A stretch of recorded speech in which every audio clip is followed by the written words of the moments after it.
各位观众朋友，大家好！我们今天非常荣幸邀请到了全球电子商务的教主米凯尔博士来接受我们的专访。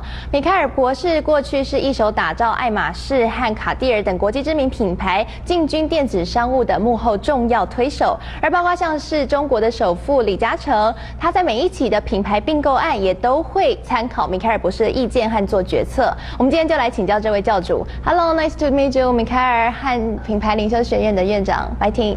Hello. Hello, Ashley. Hello, everybody. We know that this is your first time to Taiwan, right? True. And how's your feeling for Taiwan? You know, when you first come to a place, it's very important to feel comfortable. And the first impression I got is that people are extremely open-minded, extremely hospitable. And it happened already when I arrived in my room. There were flowers with a personal note. This rarely happens.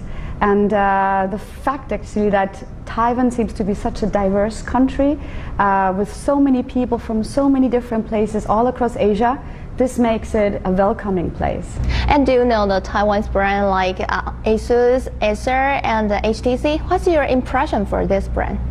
Well, I know them, but honestly speaking, they are not so well known when it comes to a global perspective. And I think when we talk about brands, it's interesting to also look at a worldwide impression. Take the example of Apple. Apple is probably the best example of global branding when it comes to high tech. It's a brand everybody knows about it. Even the iPhone is a tool that has been named after the brand. So I think the Taiwanese brands, they are very good in manufacturing from a technological point of view, but they lack this branding essence.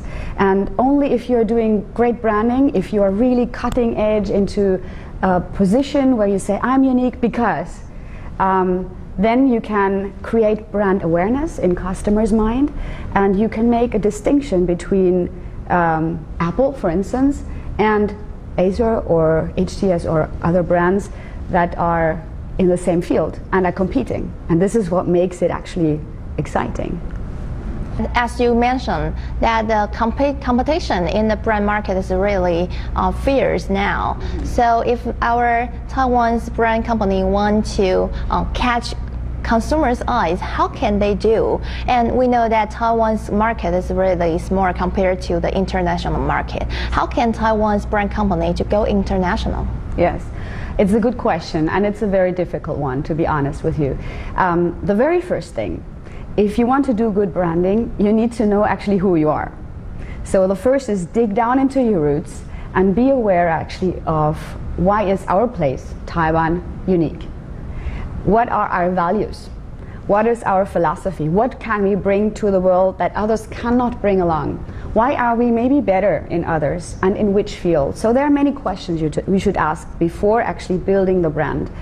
Then when it comes to global branding, I think they should really ask themselves, what can we do first to analyze the market? Because you can only make a distinctive brand if you analyze your competitors first. And then you think, okay, from what we've seen today, what is not existing yet? Where are market niches? And then you think also, what is our customer needing? Not only the Taiwanese customer, because as you say, the Taiwanese market is not so big, but there are other markets right next to the corner, like the Chinese market, which are huge. And as we mentioned about the Chinese market, we see a special phenomenon that last year, the Chinese e-commerce that made a record of the one-day sale in the singles holiday. How can we explain this phenomenon? And how can Taiwan's brand company to catch this market? Exists in the United States with a Cyber Monday based on the Black Friday, which are actually 2 days where online and offline you have huge discounts, and this is how the sales are actually increasing dramatically. So I analyzed the phenomena from a US perspective, and then we were discussing this whole phenomena, and I myself, I travel a lot as well to China, so I've been observing this phenomena, and it's quite interesting to see how Alibaba, who actually took up this occasion, or the originally designed Singles Day, which was created in 2009 by Nanjing University students, saying, well, there are 20 million more men than women, so it's a real imbalance between men and women in the Chinese society. They feel lonely, so they maybe want to offer themselves something special in one day, so make yourself a gift. So they took this as a promotional opportunity to say, we offer on one day, on the 11th of November, all our products across Taobao, which is our e-commerce platform, 50% off. So huge discount. When you look at what makes Chinese customers buy, you can see in the statistics that the highest motivation of buying is actually lower prices, better rates, discounts.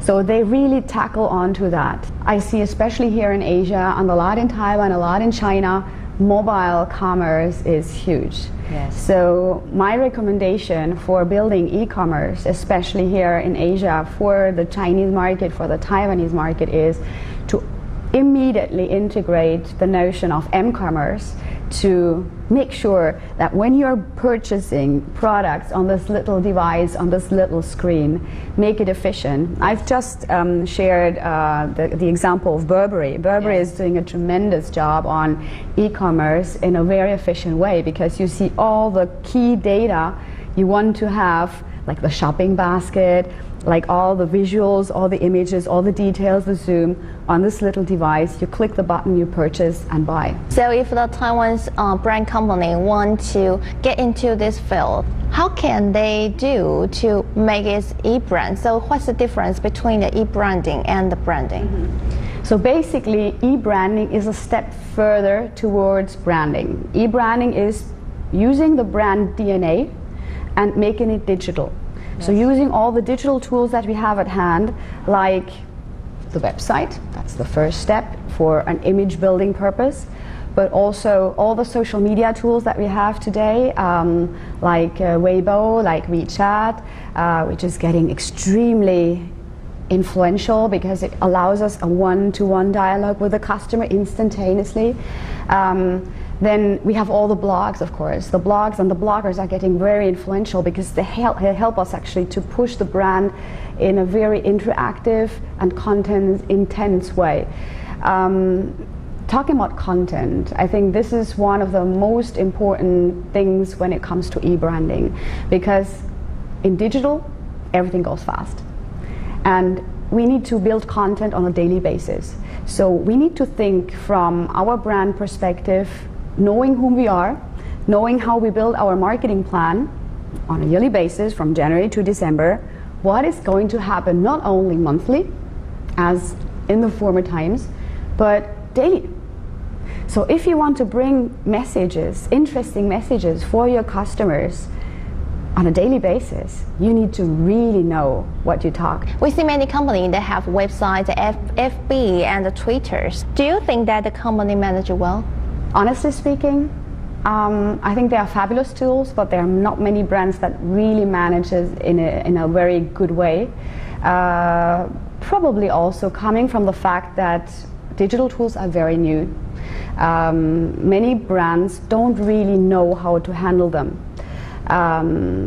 Probably the best case to me from the luxury business is Burberry. Yes. They really do an amazing branding on Facebook, on Twitter, on YouTube, on all the digital tools that we have at hand. The biggest problem today is that we think we only provide a top-down content, so there are brands that are still very shy in allowing the customer to interact, to use the content the customer is providing, analyze it, and then inject even more interesting and striking content. Also, the whole look and feel aspect today is not done in such a good way. What we need to do is actually we need to build stories from a very efficient brand building approach. And not many brands today master this in a consistent way. Thank you, Michael 和白婷。随着电子商务快速成长，各家品牌厂已经纷纷将这块市场列为头号的战略要地。而台湾的品牌厂想要突围翻身，这一块领域也绝对不能够忽略。